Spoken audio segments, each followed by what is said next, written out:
స్టార్టింగ్లో మీరు ఫిల్మ్ ఇండస్ట్రీలోకి కొత్తగా అడుగుపెట్టినప్పుడు అక్కడ ఉన్న ప్రపంచం చూస్తున్నప్పుడు మీకు ఏమనిపించింది? చాలా మోసపోయాను. మాలో మా ఇంటర్వ్యూలో మధ్యలో అంటూ ఉంటాం కదా, జర్నలిస్ట్ గుడ్ క్వశ్చన్ అని. ఇది నిజమైన గుడ్ క్వశ్చన్. నేను చాలా మోసపోయాను. ఆ మోసపోవడానికి కారణం ప్రైమర్లీ నలుగురు. ఫస్ట్ రామ్ గోపాల్ వర్మ గారు, సరే ఆయన పక్కకెట్టండి. అక్కినేని వెంకట్ గారు, యార్లగడ్డ సురేంద్ర గారు. ఓకే, చాలా మోసం చేశారు శివ సినిమాకు వాళ్ళు. నిజం. ఎందుకంటే మేమందరం కొత్త యాక్టర్స్. వెంకట్ గారు అంటే వెంకట్ గారు ఏంటి, call me Venkat.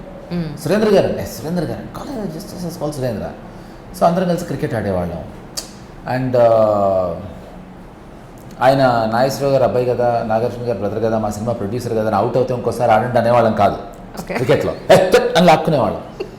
Seriously lunch break అయితే అందరం కలిసి లంచ్ చేసేవాళ్ళం.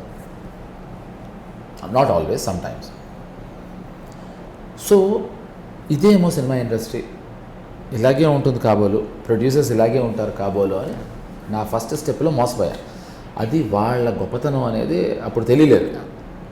సో నెక్స్ట్ సినిమాకి వచ్చేప్పటికీ నన్ను తీసేశారు. నేను కూర్చున్నాను, ఆ ప్రొడ్యూసర్ చాలా కోపం వచ్చింది, నన్ను తీసేశారు. సో అలా మోసపోయాను నేను. అంతేగాని ఇప్పుడు మీకు కావాల్సినట్టు అవును చాలా నేను ఇబ్బందులు పడా ఎక్కడ చెప్తాను నేను. అది అద్దండి, నాకు చెప్తే నా అదృష్టం, నా ఫస్ట్ సినిమాతోనే అమల లాంటి అద్భుతమైన యాక్ట్రెస్, అంత ఫ్యాంటాస్టిక్ హ్యూమన్ బీయింగ్తో వర్క్ చేసే అవకాశం. రఘువరన్, కోట శ్రీనివాసరావు గారు, Subhalekha Sudhakar, amazing actor. I always felt మనం తెలుగు వాళ్ళు ఒక అద్భుతమైన యాక్టర్ని ఇంకా ఇంకా ఇంకా ఇంకా మిస్ అవుతుంటే శుభలేఖ సుధాకర్ నా పర్సనల్ ఫీలింగ్. శుభలేఖ సుధాకర్ గారికి మెసేజ్ పెట్టాను 3 రోజుల క్రితం. చక్రి గారి ఇంటర్వ్యూకి వెళ్తున్నానండి, ఎవరికీ తెలియని విషయం ఏదైనా ఒకటి ఉంటే చెప్పండి, సరదాగా అడుగుతాను.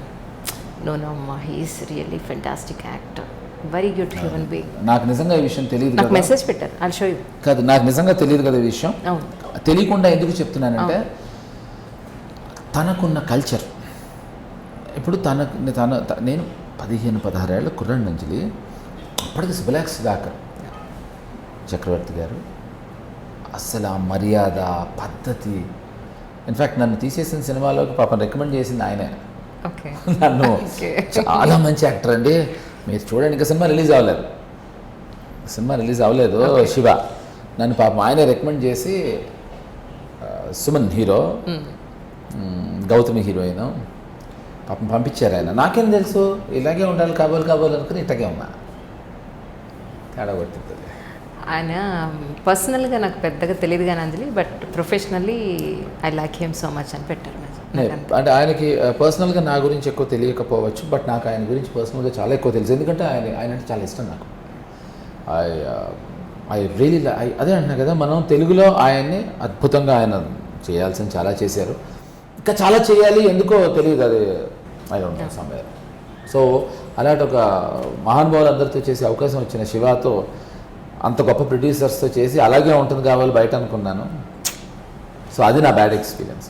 కొన్ని సినిమాలకు మీరు ప్రొడ్యూసర్ కూడా. అవును. ప్రొడ్యూసర్ పాయింట్ ఆఫ్ వ్యూలోంచి ప్రొడ్యూసర్స్ తీసుకోవాల్సిన జాగ్రత్త ఏంటి అని అంటే, ఒక సినిమా ఫైనాన్షియలీ సక్సెస్ అవ్వాలి, లేదా ₹1 ఇక్కడ వేస్ట్ అవ్వకూడదు, జాగ్రత్త అనేది ఎక్కడ తీసుకోవాలి, ఎలా తీసుకోవాలి అని అంటే ఏం చెప్తారు? నేను ఒకే లైన్లో చెప్తాను. అఫ్కోర్స్ చాలా సినిమాలు తీసాను నేను.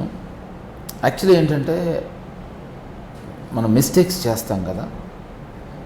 ప్రొడ్యూసర్స్ నేను చెప్పే సలహా ఏంటంటే, చేసిన మిస్టేక్స్ చేయకూడదు, చేసిన తప్పులు చేయకూడదు, కొత్త తప్పులు చేయండి, తప్పులు. అనగా మన ఎవ్వరికి ఏం తెలిసావదు. ఒక సినిమాలో డబ్బులు పోయిన తర్వాత ఇంకో సినిమాని ఎందుకు తీశాను తెలిస్తే తీయను కదా. ఇంద్రావతి కూడా అంజలిని ఎందుకు వెంటపడుతున్నాను, తప్పు కదా అని అనుకుంటే, అంజలికి ఇన్నిసార్లు అంజలి అంజలి నన్ను ఎన్నో ఇంటర్వ్యూలు పాడమంటారు, నేను ఎప్పుడు పాడను తెలుసా.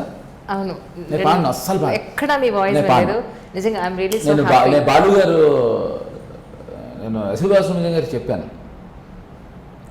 మీలాంటి వాడు పాడితేనే ఆయన పాట కాదు, ఆయనకి నేను లైఫ్ ఇచ్చాను. చెప్పారు నాకు తెలుసు ఆ లైఫ్ చెప్పాను. అదే మీరు ఎక్కువ మాట్లాడుతున్నారు, నా ఫోటో పెట్టుకోవాలి మీ ఇంట్లో అని చెప్పారు. ఆయన ఇది స్వీట్ ఆర్ట్, స్వీట్ ఆర్ట్. అదేంటంటే ఎలా అండి అన్నారు. మీరు గొప్ప ఆయన ఒక్కడే పాడేస్తున్నాడు. ఓకే. పక్కన పాడించిన మనీ సినిమాలో ఎవరితను అని అడిగారు వింటూనే, ఎవరా ఈ పాట పాడింది అని. అప్పుడే కదా బాలు గారు గొప్పతనం తెలిసింది. ఓహో, లేదు నిజానికి కూడా చాలా న్యాచురల్ వాయిస్ మీది. ఆ పాటకి మీ వాయిస్ యాప్ట్ అనిపించింది అందరికీ డెఫినెట్గా. అంటే నా టాలెంట్ నచ్చో, నా టాలెంట్ మెచ్చో వచ్చిన సాంగ్లు కాదు ఇది. దాని వెనకాల వేరే స్టోరీ ఉంది. కీరవాణికి నాకు ఆ సినిమాకి కీరవాణి ఫస్ట్ మ్యూజిక్, అవును. దాని వేరే స్టోరీ ఉంది, తర్వాత చెప్తా. ఓహో, 2 పనులు అవుతాయని చెప్పా, కీరవాణికి 2 సాంగ్లు ఇస్తా అన్నారు తప్ప నా టాలెంట్ నేనేదో అద్భుతంగా పాడేస్తున్నాను కాదు. నేను చెప్పిన 2 పనులు ఆయనకి అయ్యి ఆయన 2 పాటలు ఇచ్చాడు నాకు. ఒక పాట ఆయన రికార్డ్ చేసే టైంలో ఆయన తీసేశారు, ఆయన మానేశారు. 2 ఏదో ఒకటి జరిగింది కాబట్టి. కాకపోతే 2 పాటలు కంటిన్యూ మాత్రం అయిపోయాను. ఓకే. అది. So that's how it went.